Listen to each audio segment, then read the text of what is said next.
Bueno, empezamos entonces con gametogénesis, contenido que idealmente se tuvo que haber desarrollado en el cursillo, pero bola, nunca se llega a dar esta parte, ¿sí? Bueno, ¿qué es lo que es la gametogénesis? Es el proceso por el cual, en este caso, una célula madre, en este caso conocida como célula germinal primordial, se va a convertir o en un ovocito o un espermatozoide, ¿sí?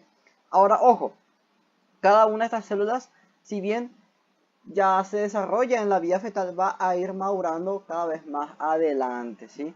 Durante toda nuestra vida, tanto en este caso la niñez, la juventud, la adolescencia y la adultez. Bueno, hay dos tipos, en este caso la ovogénesis y la espermatogénesis. Ovogénesis para los gametos femeninos y espermatogénesis para los gametos masculinos. Bueno, ¿qué tenemos que saber sobre las células germinales primordiales? Bueno, estas células se van a producir en el epiblasto. Epiblasto es una de las dos capas que vamos a tener en el embrión en la segunda semana, ¿sí? Y luego ellas van a migrar por esta estructura de acá que es el saco vitelino, ¿sí? Ahora, ¿cuándo empieza esta migración? Empieza en la semana número 4 y termina en la semana número 5. Digamos que en este caso acá podemos ver que se están señalando estas células cómo van a ir migrando. Migran donde en el saco vitelino y se van a dirigir hasta otra región del embrión en desarrollo. ¿Cuál es esa región? En este caso, como pueden ver acá, están migrando, van a ir por esto amarillo que es el intestino posterior, van a ir subiendo y finalmente van a llegar a estas crestas genitales o crestas gonadales, ¿sí? Dependiendo del libro donde estemos estudiando. Si es el Lachman son crestas genitales, si es el Moore son crestas gonadales. Ahora, quiero que se imaginen, bueno, este es un embrión, esta es la parte más dorsal, más caudal del embrión, la parte más abajito que tenemos de él. Y ahora les hago una pregunta. Esto de acá, mesonefros, esto azul, ¿qué creen que es? Utilizando toda su imaginación.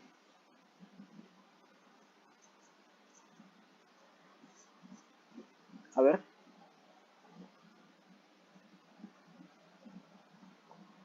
en el adulto, eso Tu azul, ¿qué? corazón, No, no es el corazón.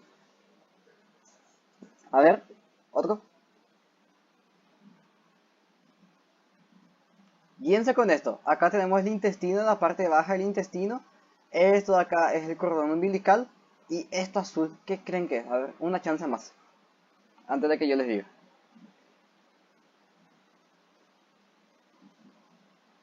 ¿Qué hace el nefrólogo? ¿A qué se dedica?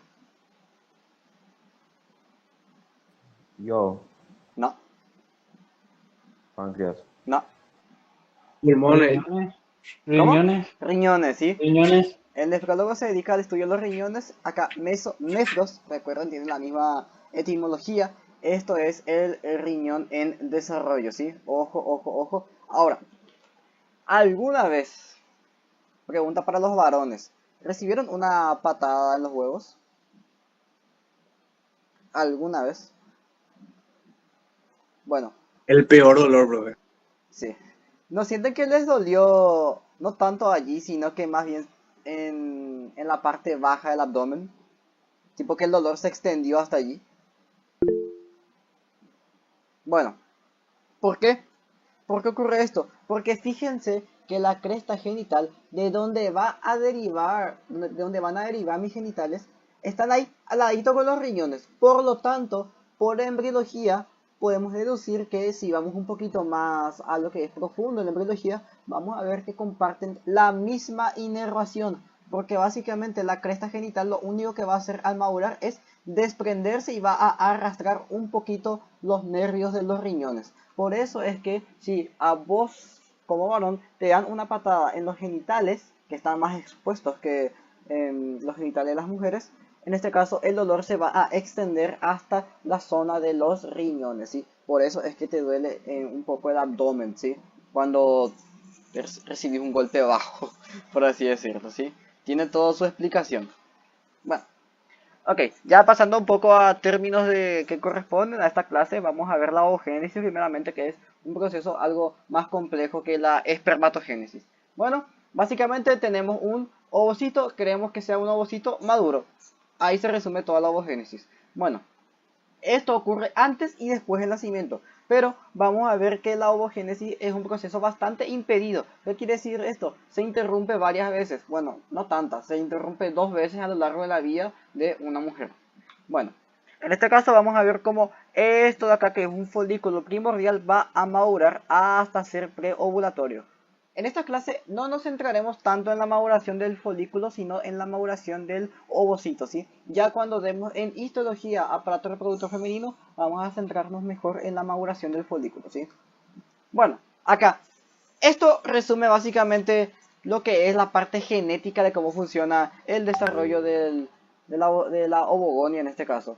Vamos a fijarnos que, aunque no, ahí, vamos a fijarnos que tenemos nuestra ovogonia, que es una célula, digamos, normalita, con un código genético de tipo 2N, todo genial. Luego tenemos al ovocito primario, ¿sí? Acá este ovocito que va a hacer, va a replicar su material genético, ¿sí? De tal modo que se formen las famosas cromatíes hermanas, ¿sí? No sé si ustedes dieron ya esta parte de las cromatíes hermanas, todo eso en el cursillo, pregunto. O nunca se mencionó. Meiosis en sí, no. Ni la Sí, es, mitosis. Pero ese sí. En pero están capítulo familiarizados más o 10. menos. Recuerden Sí. que los cromosomas, ustedes cuando buscan cromosomas, ya sea en las películas, en los dibujitos, lo que sea, se ven así en forma de X. Estas en realidad no son como tal cromosomas naturales, por así decirlo. Los cromosomas que ahora y T están en sus células son estos, ¿sí? Estos panchitos acá. Al momento en que su célula quiera dividirse, ahí recién se van a replicar estos cromosomas, se van a duplicar, todo el material genético se duplica y se van a formar estas X de acá, ¿sí? Que son cromatías hermanas. Bueno, en la meiosis 1 vamos a ver que en este caso las cromatías hermanas se separan, ¿sí? Bueno, en realidad los cromosomas que se duplican se van a separar. Y luego en la meiosis 2 ahí recién se separan las cromatías, ¿sí? Fíjense, como acá, ¿qué hacemos? En la meiosis 1 se separan los cromosomas y en la meiosis 2 se separan, en este caso, ¿qué cosa? Las cromatías hermanas, ¿sí? Acá este dibujo está mal, esto tiene que ser 4N, ¿sí? Si pueden corregir después con el espacio PPT, pero no encontré un esquema en su momento que diga 4N acá, ¿sí? Acá el código genético es de tipo 4N, ¿sí? Bueno, ok, hasta acá todo bien. Recuerden que acá hay 23 cromosomas, acá hay 46 cromosomas, pero 96 cromatías hermanas, ¿sí? Acá hay 46 cromosomas con 46 cromatías y acá vuelven a haber 23 cromosomas, ¿sí? Ojo con eso que, bueno, eso es más genética, no se les va a hinchar tanto con eso ahora en biología, pero les adelanto ya un poquito para cuando den genética. Bueno, y acá, ojo, esto en realidad, como pueden ver, de todas las divisiones que hubo solamente maduró una célula, eso ya vimos por biología, que en la reproducción, en el acto sexual femenino, de toda una ovogonia se producen en sí 4 células, pero de las cuales solamente una es capaz de madurar hasta su etapa final, y se producen de las otras 3 células, se desechan y se convierten en cuerpos polares. Ahora, quiero que tengan en cuenta una cosa, en nuestra especie, la especie humana, no produce óvulos, ¿sí? De cariño le decimos óvulo, pero en este caso vamos a usar el término ovocito secundario. ¿Por qué? Porque nuestra especie no pone huevos. Óvulo quiere decir huevo, ¿sí? De cariño le decimos óvulo, ya que es expulsado todo eso así como un huevo, pero no producimos óvulos así si somos finos. En realidad esto tuvo que haber sido llamado ovocito secundario. Bueno, vamos a ver qué ocurre antes de que la mujer nazca, ¿sí? Las ovogonias van a dividirse por mitosis, ¿para qué? Para mantener su número y para aumentar su número, ¿sí? Van a ir proliferando, van proliferando. Ahora, ¿para qué hace esto? ¿Por qué yo menciono este detalle que es importante? Van a decir, che, pero todas las células, menos las neuronas, se reproducen después. Hay mitosis por todos lados en el cuerpo. No. Las ovogonias, ojo, esto va para las mujeres. Las ovogonias, ojo, solamente se replican, solamente se reproducen cuando en la etapa prenatal. Una mujer ya nace con todas las ovogonias que va a utilizar el resto de su vida, ¿sí? No es que en la adolescencia se va a producir más ovogonias, no. Ahí simplemente ocurre la etapa de maduración. Bueno, ahora, ¿qué va a pasar en la etapa intrauterina? Vamos a ver que se produce ya la primera división meiótica, pero acá malas noticias. Vamos a ver que esta división meiótica prácticamente inicia y se detiene, ¿sí? ¿Por qué? porque vamos a ver que se ve interrumpida en la profase 1, ya después vamos a ver por qué se detiene, pero quiero que tengan en cuenta esto. Va a iniciar la meiosis 1, esta de acá, va a iniciar y se va a detener. Ojo, se detiene la meiosis 1. Bueno, y vamos a ver después que estas ovogonias pueden estar rodeadas por ciertas células de morfología plana, como hemos visto en el tejido epitelial, y cuando tenemos a una ovogonia rodeada de células planitas, vamos a conocerlo como folículo primordial, ¿sí? Que se ve así. Tenemos nuestra ovogonia, tenemos células planas que lo rodean y tenemos en este caso el folículo primordial. Después, estas células planas pueden ensancharse y crear en este caso células de morfología tipo cúbica, y allí ya vamos a tener en este caso un folículo en crecimiento, que es una etapa más o menos momentánea, no dura mucho esto, pero ya después vamos a tener el folículo primario, ¿sí? El folículo primario es, acá esta imagen está un poco desfasada, el folículo primario es en este caso la ovogonia, esto de acá, rodeada de células cúbicas con esta capa de acá rojita, que es la zona pelúcida, pero no la zona pelúcida incipiente, sino que la zona pelúcida ya madura. Ahora, acá quiero que corrijan también esta imagen. Vamos a ver después que cuando tenemos la ovogonia ya rodeada en este caso de varias capas de células cúbicas, ya es un folículo de tipo secundario, ¿sí? Cuando tenemos una capa de células cúbicas nomás es folículo primario, cuando tenemos varias capas ya es folículo secundario, ¿sí? Ojo, ojo, ojo, quiero que tengan en cuenta las capas también, ¿sí? Primero, acá tenemos el tejido conectivo, tejido conjuntivo del ovario, que es conocido como células de la teca. Después tenemos estas células acá que, ojo, cuando son células cúbicas se las conoce como células de la granulosa. Después tenemos la zona pelúcida y después recién tenemos a la ovogonia, ¿sí? O el ovocito. Bueno, ¿se entiende hasta acá? ¿Alguna duda? Consulta. Ya después vamos a ver un esquema mejor de esto. Bueno, ok, básicamente cuando se interrumpe el desarrollo de nuestro pequeño ovocito, acá, ¿sí? Entre el folículo primario y el folículo secundario, acá es cuando se interrumpe el desarrollo de este ovocito, se lo detiene en la profase 1 de la división meiótica. Bueno, y acá podemos ver un corte histológico en donde estas flechas de acá señalan ovocitos y esta última flecha de acá señala un folículo primario, ¿sí? ¿Por qué? Porque veo a mi ovocito y veo acá esto de aquí, que son mis células cúbicas que lo rodean. Y acá, como pueden ver, tenemos pequeñas células planas que van rodeando a su vez a las células cúbicas, que básicamente esto de acá es el tejido conectivo del ovario, o también conocido como células de la teca, ¿sí? Para que tengan en cuenta. Esto no se les va a preguntar en embriología, se les va a preguntar recién en aparato reproductor femenino cuando estén en histología 2. Pero ya les adelanto que también se puede ver esto a la práctica. Bueno, todo esto antes del nacimiento. ¿Qué pasa después? Bueno, básicamente entramos en una etapa de diploteno. ¿Qué quiere decir? Estamos estancados, ¿dónde? Bueno, las mujeres están estancadas, ¿dónde? En la profase 1 de la meiosis 1. ¿Esto hasta cuándo? Hasta que llegue la pubertad, ¿sí? ¿Cuándo empieza la pubertad? ¿Alguien sabe? En las mujeres, ¿cuándo empieza la pubertad?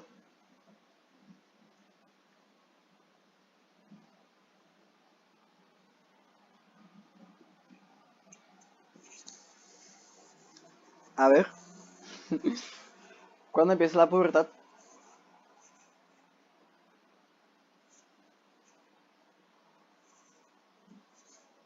Nadie.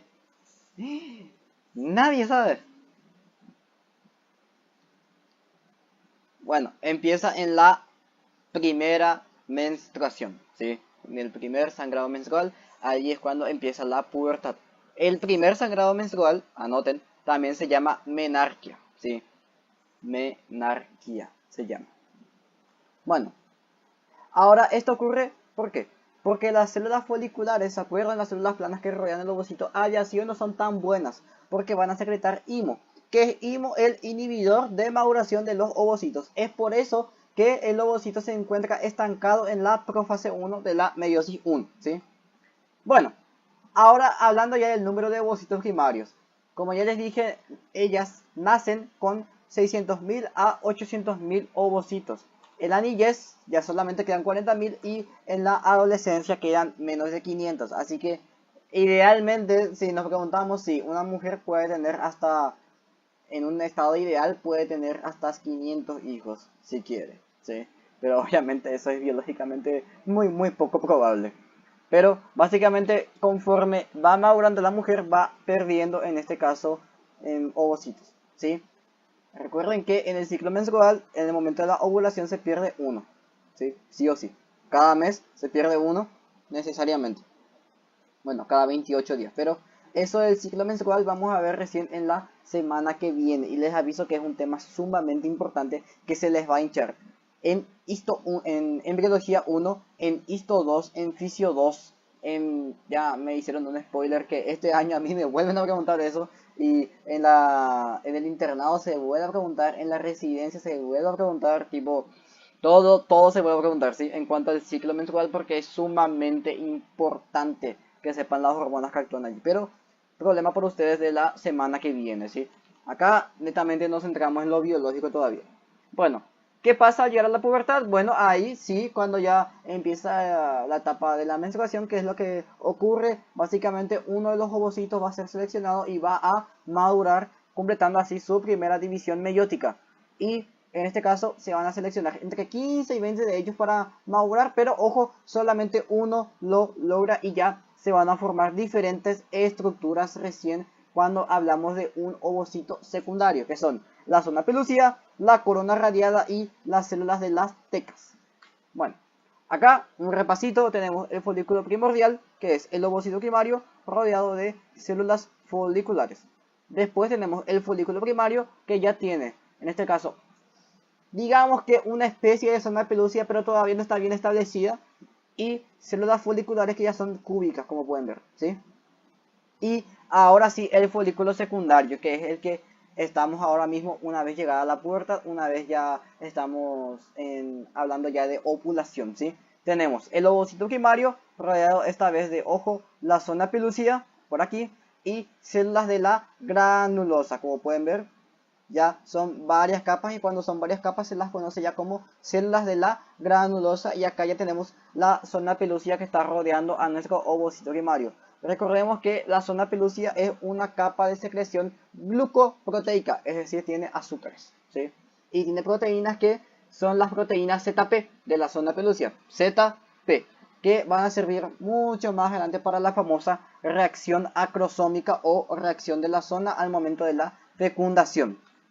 Bueno, ya después tenemos el folículo maduro. Este de acá es el que va a ser expulsado en la ovulación, que está constituido por, ojo, un cuerpo polar de resultado de la meiosis 1 que ya ha sido concluida, un ovocito secundario que es el que es finalmente expulsado. Recordemos que, ¿qué pasaba? El ovocito, perdón, el ovocito primario estaba impedido, estaba en un estado de diploteno. Esto quiere decir, estaba atrapado ¿dónde? En la profase 1, fíjense, profase de la meiosis 1.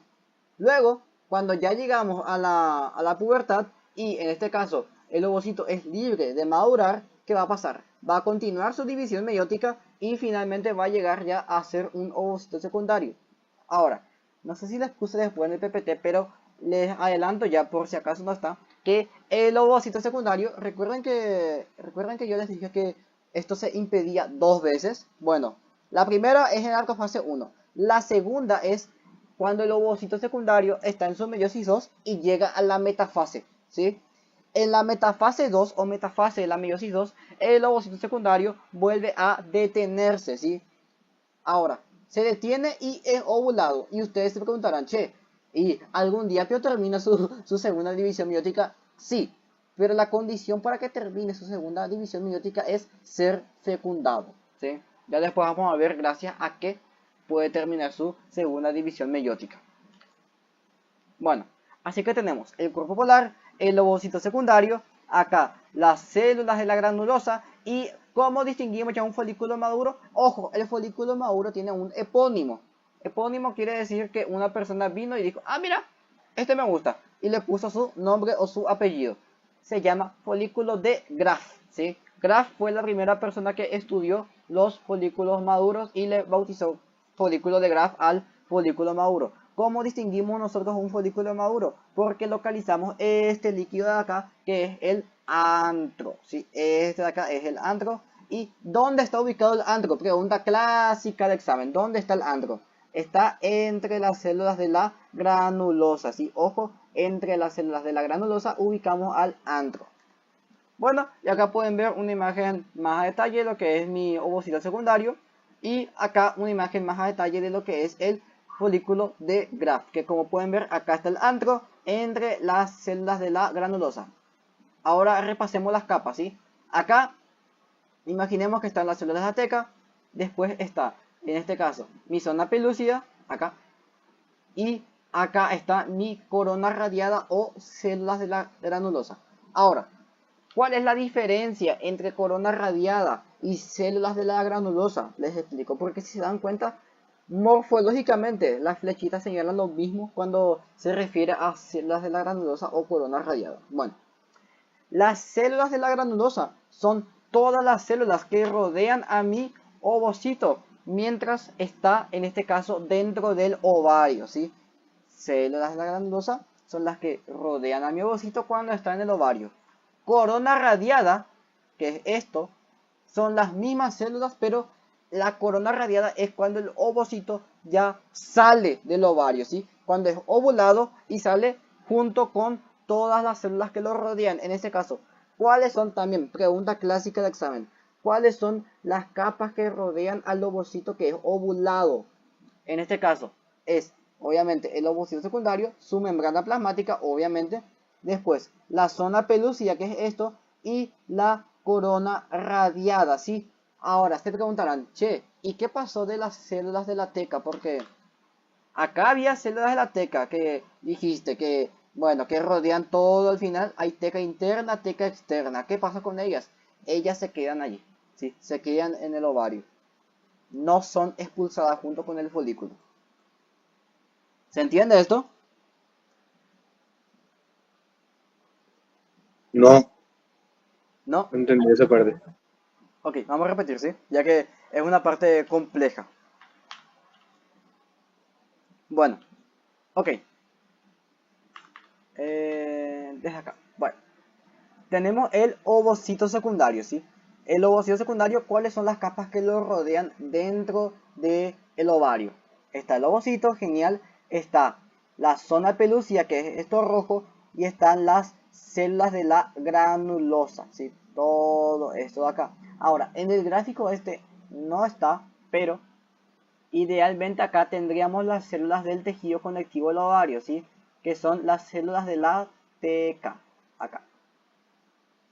Acá deberían estar las células de la teca.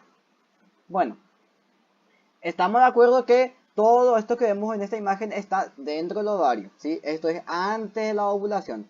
Recordemos que nuestro folículo tiene que madurar y después recién es ovulado. Así que repetimos las capas.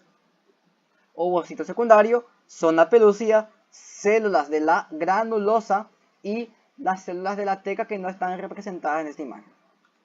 Así es como se ve.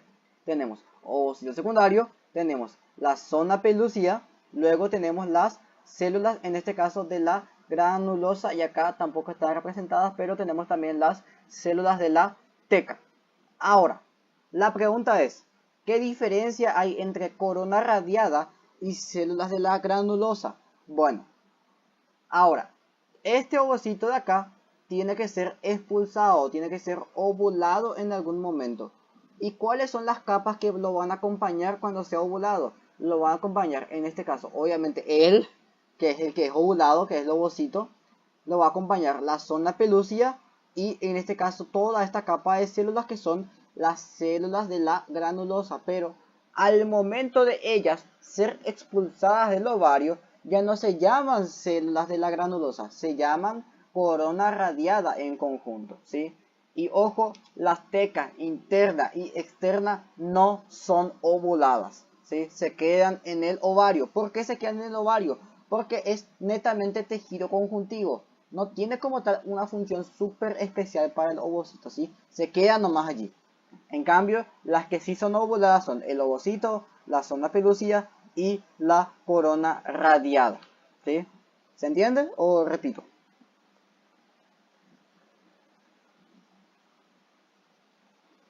¿Se entendió? Profe, ¿qué es ese contorno delimitado? El tejido conjuntivo, la ¿Cómo? célula de la teca, el contorno ¿Cuál? que Esto. el morado, sí. Si bien, si mal no recuerdo, no tenía un nombre como tal este contorno. No sé por qué pusieron, pero no tiene ningún significado. En realidad, si nos vamos a guiar por una imagen de un ovocito que es ovulado, yo diría que utilizaríamos mejor esta, ¿sí? Que define mejor lo que es ovulado, que es el ovocito, la zona pelúcida y la corona radiada. Nada de células de la teca, ¿sí? Así que, si nos guiamos mejor por un ovocito ovulado, esta imagen define mejor cómo se ve. ¿Se entiende?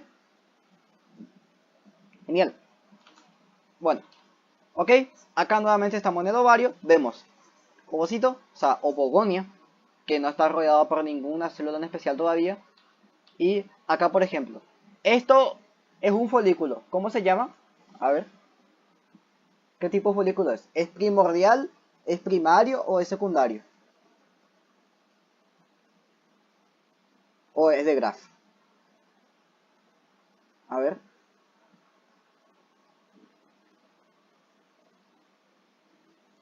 Fíjense bien, tenemos a nuestra ovogonia acá y acá rodeado ya de células cúbicas, una sola capa de células cúbicas. ¿Cómo creen que se llama?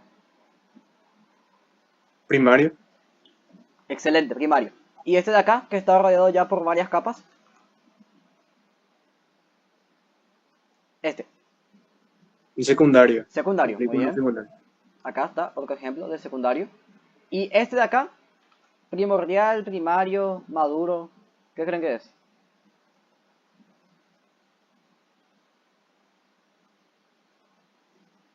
Les hago un esquema, ¿sí? Acá tenemos a mi ovocito, acá tenemos células de la granulosa, acá tenemos, ojo, fíjense, todo esto es el antro, y acá más células de la granulosa. Por lo tanto, al yo ver un antro, ¿qué es? ¿Qué tipo de folículo es? Maduro, Maduro, ¿sí? madura. Maduro. Y ahora, fíjense acá, acá sí se ve, y acá esta imagen sí usen de ejemplo, como el tejido conectivo acá, el tejido conjuntivo de esta zona es diferente, ¿sí? Estas son las tecas, ¿sí? Esto que estoy delimitando acá, estas son las tecas, ¿sí? Células de la teca. Teca. Y esto de acá, esto que voy a pintar, esto es lo que no es ovulado, ¿sí? Se queda en el ovario. Se queda. ¿Se queda para qué? Y va a cumplir una función, pero vamos a ver la semana que viene recién qué función cumple. Bueno, uy, no sé qué dice. Bueno, acá nuevamente tenemos, en este caso, ¿qué cosas? Células de la granulosa, antro, por lo tanto yo puedo decir que este es un folículo maduro. Ahora, fíjense que acá se forma un pequeño cuello, ¿sí? Este cuello se lo conoce como cúmulo o óforo, ¿sí? Acá está, ahí está. Ahí está señalado cúmulo o óforo, ¿sí? Les adelanto porque en embriología no tanto, pero en histología se les suele preguntar mucho el cúmulo o óforo, para que identifiquen. Es básicamente este pequeño cuello que conecta estas células de la granulosa con las que están más hacia adentro, más internas, y las que están rodeadas por el antro. Es como un puentecito acá, ¿sí? Es la única zona donde no hay antro, que es este puentecito acá, que es el cúmulo óforo. Acá, nuevamente para repasar, tenemos, en este caso, células de la granulosa, tenemos la zona pelúcida, nuestro ovocito, y acá el cúmulo óforo, más células de la granulosa, y acá las células de la teca. Bueno, hasta acá todo bien, ¿me siguen? ¿Sí? Bueno, con esto terminamos la parte femenina. Bueno, si se dan cuenta es bastante compleja. Yo les recomiendo leer del Lagman para que entiendan bien, ya que el Moore toma como que ustedes ya dieron esto en el cursillo, ya va más rápido. Así que les recomiendo el Lagman, ¿sí? Para esta parte. Bueno, ahora van a ver lo estúpidamente fácil que es la espermatogénesis comparada a la ovogénesis. Ya saben que los varones somos mucho más simples que las mujeres. Bueno, ok. Para empezar, luego a nosotros no nos detiene nadie. No somos impedidos a lo largo de toda la vida. O sea, no somos impedidos en ningún punto. No es que nos andamos con macanada de profase 1, metafase 2. No. Empezamos y jamás terminamos, ¿sí? Apenas el varón llega a la pubertad, va a generar espermatozoides a lo largo de toda su vida, inclusive 2 días después de morir todavía se siguen produciendo espermatozoides. Datos turbios. Bueno, ahí está. Básicamente tenemos meiosis 1, tenemos meiosis 2, pero acá, dato curioso, en toda la historia de la cátedra jamás se hizo una pregunta de meiosis 1 y meiosis 2 en espermatogénesis. En serio, desde que el doctor Christian Noll impuso un pie en esta cátedra, jamás se hizo una pregunta de meiosis 1 y meiosis 2 en espermatogénesis. Igual, no vaya a ser ustedes que les toque la mala suerte de que justo se le ocurra un tema de meiosis 1, meiosis 2 en espermatozoides, pero nunca se preguntó, así que tranquis, no tienen que saber tan a detalle la meiosis 1 y la meiosis 2 como es en el caso de la ovogénesis. Bueno, ok, ¿dónde ocurre todo esto? Bueno, en los testículos. Hacemos un pequeño corte y vamos a ver esta estructura acá, que las células que componen a los túbulos seminíferos son, en este caso, las células de Sertoli, las espermatogonias y las células de Leydig, que ya hemos visto en la clase pasada como ejemplo tejido epiteloide, pero para esta clase yo lo único que quiero que tengan en cuenta es los espermatogonios, ¿sí? Bueno, acá tenemos una imagen más a detalle. En este caso vamos a ver que, ojo, acá tenemos los espermatogonios que están aquí cerquita. Estas células gigantes de acá que son cilíndricas son las células de Sertoli. Y básicamente esto nos cuenta como una historia. El espermatozoide, para madurar, lo que hace es ir subiendo, ¿sí? Va subiendo. Primero es una espermatogonia, ya sea de tipo A o tipo B. Vamos a ver después cuál es la diferencia. Luego se va a convertir en un espermatocito primario. Después en un espermatocito secundario. Y finalmente en una espermatide. Y ya después va a madurar para ser una espermatide avanzada o proespermatozoide, ¿sí? Vamos a ver cuál es la diferencia entre cada uno. Bueno, acá podemos ver el listado de cómo va a ir madurando estas células, ¿sí? Primero espermatogonia, después espermatocito primario, después espermatocito secundario y después la etapa de espermatides y finalmente los espermatozoides. Bueno, esto es lo que tienen que saber. Poco más que esto no se les va a preguntar, ¿sí? Netamente esto. ¿Para qué sirven las espermatogonias de tipo A? Para mantener la población. Hacen mitosis, pero jamás van a diferenciarse. Las espermatogonias de tipo B van a formar espermatocitos primarios, ¿sí? Ojo. Una espermatogonia de tipo A puede convertirse a una de tipo B, pero no viceversa, ¿sí? La de A pasa a tipo B y la B, ¿qué va a hacer? Ya va a efectuar la meiosis 1 para convertirse en un espermatocito primario, ¿sí? Ojo. Bueno. Y luego los espermatocitos primarios se dividen por meiosis 1 y van a formar espermatocitos secundarios haploides. Y los espermatocitos secundarios se van a dividir por meiosis 2 y van a formar 4 espermátidas haploides, ¿sí? Quiero que sepan que las espermatogonias son diploides, tienen 46 cromosomas. En cambio, los espermatocitos, ya sea primarios o secundarios, son haploides. Tiene 23 cromosomas cada uno, ¿sí? Bueno, y acá nuevamente un corte histológico de lo que es el túbulo seminífero. Nuestra zona de acción, por así decirlo, es esta de acá. Todo esto. Y acá estas son las famosas células de Leydig que tienen un tejido epiteloide que hemos visto la semana pasada. Bueno, acá nuevamente otra imagen. Recuerden, acá en el epitelio seminífero es donde ocurre toda la maduración del espermatozoide. Y estas son las células de Leydig que se encuentran entre epitelios seminíferos. Bueno, luego llegamos a hacer una espermatida. Para pasar de espermatida a espermatozoide hay que pasar la espermiogénesis, que tiene 5 fases. ¿Hay que saber qué ocurre a detalle en cada fase? No. Tienen que saber el orden nomás, ¿sí? Nunca se les pregunta qué pasa en cada fase. Solamente tienen que saber el orden y ya está. Primero es la fase de Golgi, después la de casquete, la fase acrosómica, de diferenciación y de maduración. Bueno, básicamente tenemos a una espermatide acá. ¿Y qué es lo que va a hacer ella? Va a agarrar su aparato de Golgi y lo va a agrandar y después lo va a condensar, ¿sí? Todo esto para formar el acrosoma. Así que el acrosoma, ¿de dónde viene? Viene del aparato de Golgi. Después va a mover, en este caso, sus centrosomas de estar en esta región apical, la va a mover todo esto, va a dar toda la vuelta al centrosoma y la va a mover aquí, ¿sí? En este caso, ¿para qué? Para crear el flagelo, ¿sí? Gracias a los microtúbulos. Y como pueden ver aquí, se forma un exceso de citoplasma, ¿sí? El citoplasma cae gigante y esto va a estorbar a la movilidad del espermatozoide. Entonces, todo este exceso de citoplasma es retirado, ¿sí? Ahora, es retirado, pero ¿qué pasa? ¿Qué pasa con ese exceso de citoplasma? Se deglute, se fagocita. ¿Quién se encarga de fagocitar el exceso de citoplasma? Las células de Sertoli, ¿sí? Porque recordemos que acá, todo esto que les mencioné ocurrió aquí, ¿sí? Mientras subimos, todo esto que les mencioné, todo. ¿Qué pasó? Acá están las células de Sertoli, ¿sí? Están al ladito nomás. Entonces, ¿qué pasa? Como pueden ver acá, este es un exceso de citoplasma y finalmente es engullido por las células de Sertoli. Para eso sirven principalmente estas células, ¿sí? Bueno, ¿se entiende hasta acá? Bueno, ahora, una cosa que quiero que tengan en cuenta. Bueno, esta es un corte anatómico, un corte en este caso transversal de lo que es el testículo.